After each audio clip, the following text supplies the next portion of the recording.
Kasi next year is my 30th year. And so, I'm planning about 3 major shows.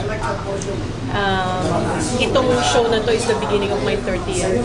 So, you can expect that it's going to be a beautiful production talaga. At saka, sigurado ako may mapupulot ang mga couples dito. For people who want to learn something about what real love is all about.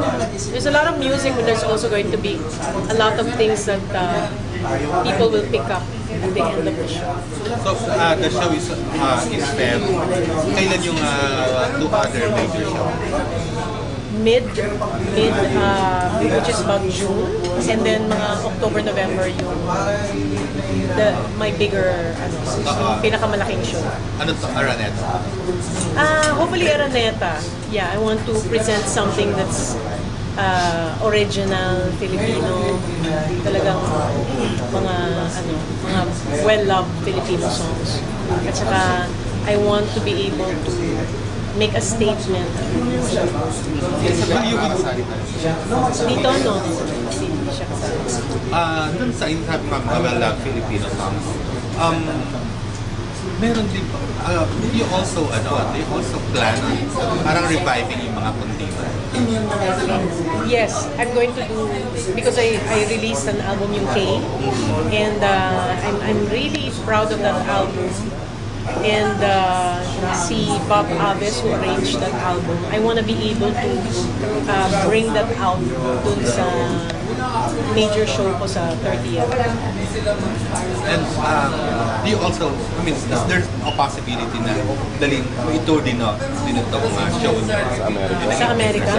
I hope so, kasi paghihirapan namin to eh. So hopefully hindi masisayang yung mga numbers na gagawin namin dito. And sa Amerika naman, ang mga kababayan natin doon, they love to hear yung mga duets, mga kombinasyon na ganyan. Miss ko sa 30 years, tapos sa next year na 30th mo, meron bang album na i-expect na bagong lalabas? Yes, and I'm also putting together a commemorative DVD of all, yung best parts ng 30 years ko. So, siguro 30 cuts nung iba-ibang shows that I do. How would you sum up your 30 years? I would say that it has been very productive, and many lessons learned. At the same time, many friends have been made. Blessed, talagang I have been blessed.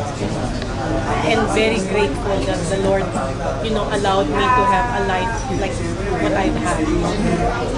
Meron bang part dun sa 30 years na parang gusto mo na lang kalimutan o i-forward na lang natin pag naalala? Ay, oo, meron naman. Pero huwag na natin pag-usapan yan. meron.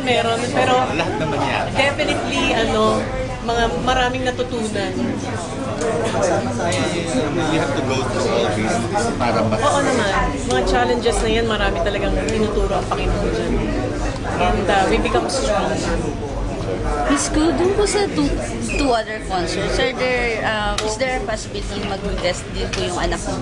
Kasi, di ba? Yes. I'm going to guest her in the bigger one. Pero in next year, I want to do a show with just me and Isabel. Kasi nag-show kami noon na Act 2. Ngayon, I'll do Act 2, Part 2.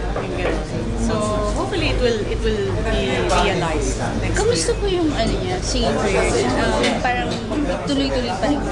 Oo. Actually, sinasuggest ko nga kay Isabela, pumwesto ka. Maganda kasi yung pwesto eh. It really, it keeps you on your toes, at saka mas na hahasa, So, she's open to it naman.